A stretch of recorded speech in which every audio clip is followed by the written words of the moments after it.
Life in the fast lane, blurry vision, while picking at your soul, making sure integrity remains. Testing, extra stressed for the days that are senseless. Muddy waters like an earthly mess, where time is the periodic chime, telling of your shortcomings, while your subconscious makes straw men argument. The ghost runner, I make the ghosts so I can run from them. Nobody knows, but they keep me on my toes. My guilty secret, admitted, the cyclical effect. They enact in effect by design like a class act. Like anxiety, it keeps the blood pumping. Earth grunting, body stunting, like life clings to a slim. Brittle cultivation of hope, though timid. Once in a while it throws me aid. Perhaps a strong rope with a hint of shade. Medicinal trade, a relief to the teeth, grated in excess while gripping for relief. Hello everyone, welcome back to Poetry Journal Podcast. I am your host, Alex Murdoch. Hope you're doing well today. And I'm feeling good, looking good, feeling good, just tuning through. And what you just heard there, if you're not familiar with my podcast, welcome new listeners. If you're not familiar with my podcast, and if you are, that's the way I like to start, with a piece, and just sharing people what I've created, recent creations and stuff like that. And this one, as always, my topic, my titles they always give context to what I create. And with this one, the title for this episode will be "Can You See Us?" I just thought I'd mention that because I just read the piece of the poetry I'm talking about. So I thought I'd just throw it out there. But with that being said, the other thing I like to do is go into questions. Questions. I would like to start with this one.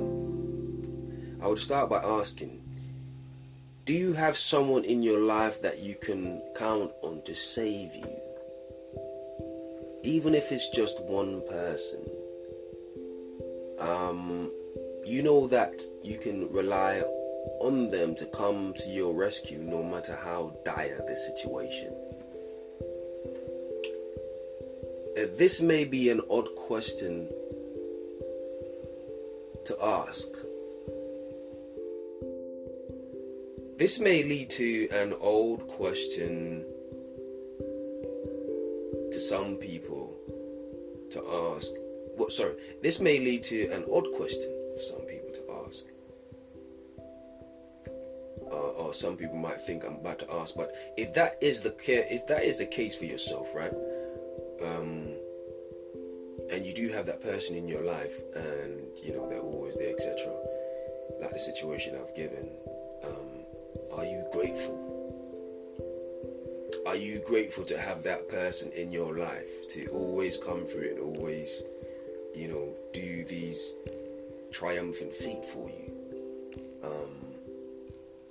Because, and the reason why I asked this question, because let's be real, there are so many people out there that are not even cognizant or aware of these people in their lives.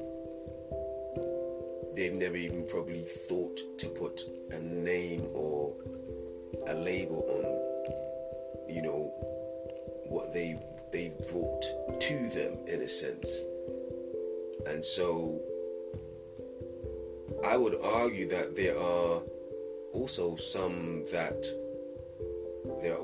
that may be there and are fulfilling that role and are not being appreciated.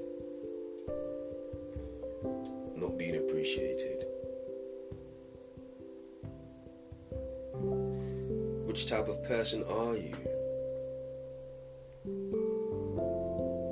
Which type of person are you? Look deep within yourself. Are you the type that is doing the saving, or the one that's being saved? Questions. Food for thought. Yeah, what type of person are you? Are you the one doing the saving, or you're the one that's being saved? You know, there are some, well, these are some of the thoughts, you know, that comes to mind that have inspired what I've pretty much wrote today, the piece I've created. Now, it's not the whole thing, it's just a paragraph. I've noticed, you know, most of my pieces tend to be a decent size these days. Yeah, I guess maybe you just have so much, I think I just have so much more to say, or so much more to express from what I write. So, you know, we get that type of situation happening. But let's look at it from a different view, perhaps. I think we all go through phases of this situation.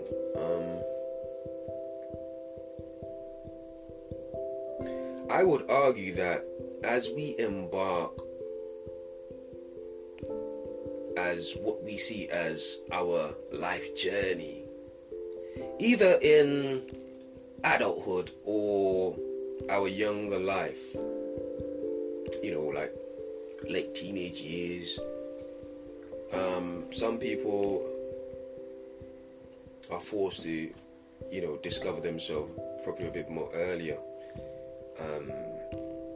And, you know, early is subjective, but at the same time, when you think about somebody like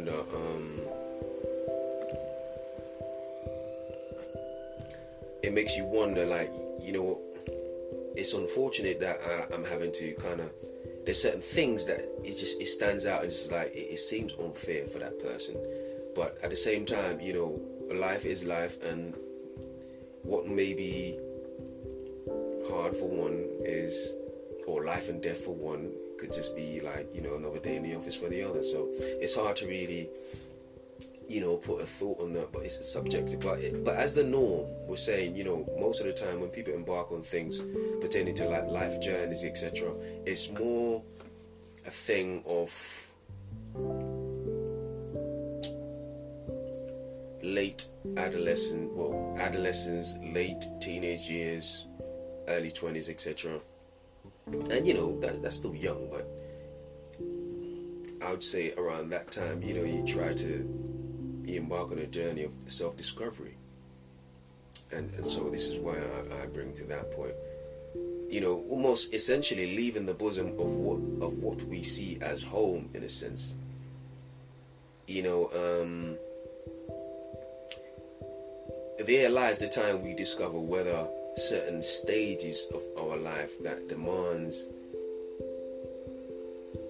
a life raft, in a sense, some kind of swimmer to come and rescue us in life. This is life, and let me break down this part of it. I'm not saying, you know what, in the extreme sense that, oh man, there is a need for this for somebody, etc. I'm really speaking of, like, you know what, you get to certain points where it's almost like, in certain points of life, it's almost like you can't, it's kind of like having a father in your life. Yes, you can kind of figure it out on your own, but that you're more inclined to make so many more mistakes. And I would argue a father figure is almost like a saving grace, in a sense, to somebody that would probably otherwise make so many mistakes. So, but say you have that father figure, you have that situation going on, you have somebody to lead, or when you make those hard turns to the wrong side, perhaps that person, that rescuer, which could be anybody, but I'm just using the father figure as an example, could come through it and literally change your life. It could be a life-changing situation, perhaps, and this is what I mean by a life raft, just that person in general. As we know, history constantly repeats itself. Thus, this is not the only situation where we may only go through pertaining to such a situation. But who grows out of that? That's the real question. Who grows out of it? Who ascends to the next situation from being saved to doing the saving? That's the real question I'm pondering today. And I would argue, right, that is the natural progression. From being the person that's being saved to being the person that's doing the saving. It's almost like, giving back in a sense, from being this, being the other. It's a natural life progression in a sense. A graduation, if you will. But that is not realistic for everyone out there. Let's be honest. That is not I would, as much as I want to say it's the norm, and to an extent it is, we know there's a large portion of people out there that don't experience such, it's hard to call it privilege, but on that type of level where it's almost like, man, I've been saved from such a tumultuous situation that could have gone severely left.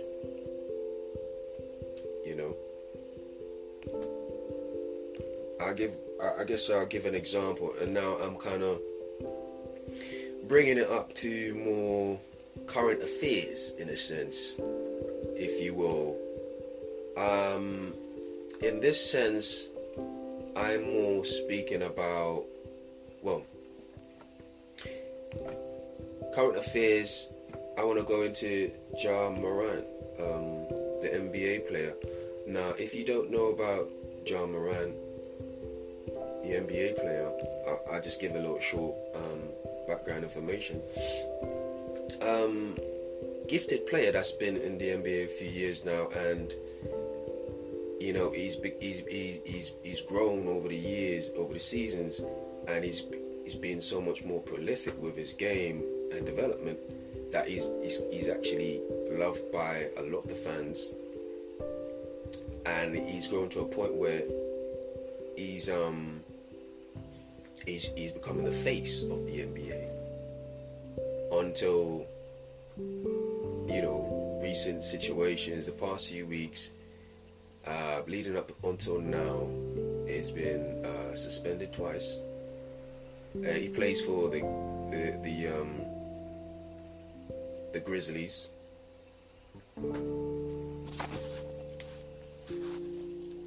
Plays for the Grizzlies. So basically, which is NBA team. And basically, what's happened is he was suspended initially for a gun charge, and then it so happens, he went through a route of trying to correct and show attrition and showing that he's reformed, and he until again he's kind of caught on camera for the second time showing a gun on Instagram, and the once again he's been suspended, and he's been suspended by the Memphis Grizzlies, his team, NBA team, and we're seeing so much more of a fallout, much more of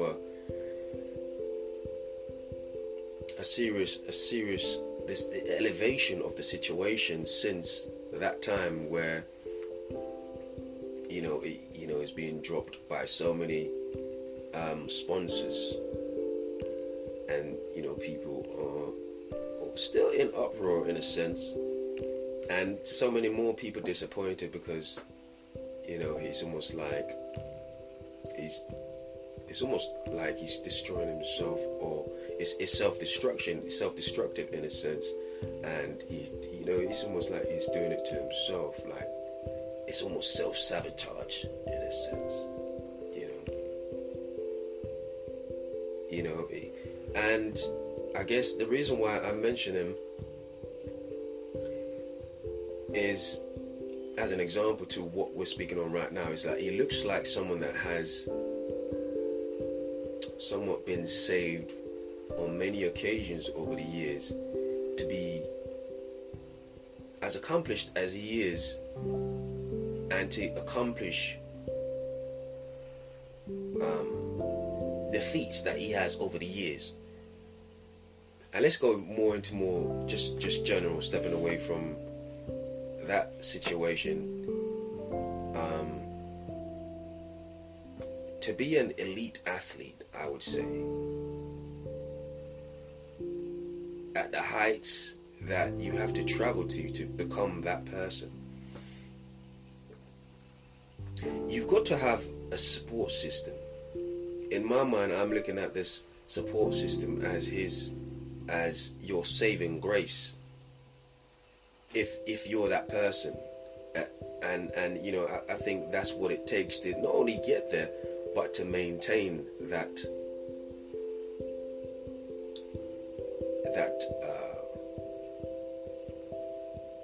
height. To attain, you have to have that support system to maintain it, as well as to achieve it in the first place. Now we move on to the place where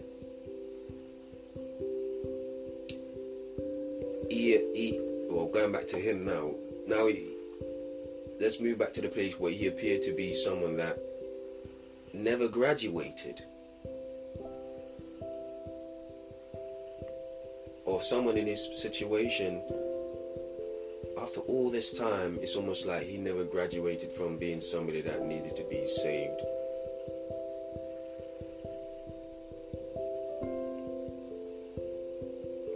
And so now it's almost like somebody needs to step in again and save him. But it's almost like he's in such a situation where there's a level of that. It's almost been pedestalized to the point where there's not many people in his life that could actually play that role. Now, I would argue, as if that was just speaking in general now, just speaking specifically in a situation where if that was my son,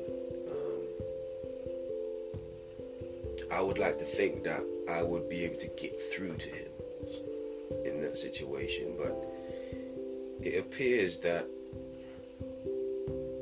nobody can, and perhaps he doesn't want anybody to get through to him.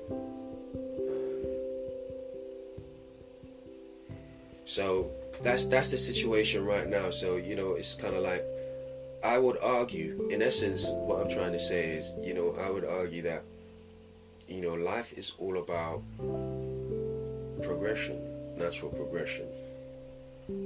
Yes, of course, you're going to go through life, and there are going to be situations where you need to be saved, but, the natural progression and where we're all trying to aim to is always trying to get to a place where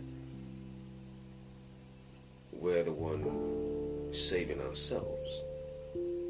And as we see, not everybody is privy to reaching such stage of life. So, yes, just a few words, food for thought. But thanks for everyone for tuning in, for still supporting what I do. I will be looking to do more videos for YouTube and just keep pouring it for YouTube, and as well as podcasting. But I'm just having a few situations with the platform at the moment. But I will keep everyone posted, and I will be working. I always work is my thing, so I'll be here. But thanks to everyone for tuning in and hearing what I have to say. And of course, Poetry Journal out now. I'm still busy doing a lot of work with performing and just sharing people with what I have out there, as well as what I plan to have put out there. It's an ongoing work. It's constant, and I love what I do. So it's a journey. It's my path, and it's been beautiful. But I have a lot more going on, and I will keep sharing, with people. But for now, you can always check Amazon, or you can message me for author copies. I always try to order some personally so I can share with people. Sometimes I would actually have a sit down with people and actually explain or just speak about what I do and my art and just what inspires me in general. So when I say reach out, I don't. It's not a joke. It's actually, I actually mean it. So you can always reach out to me, and I'll always respond. But thanks everyone for supporting what I do, and we'll catch up soon. Take care and peace out.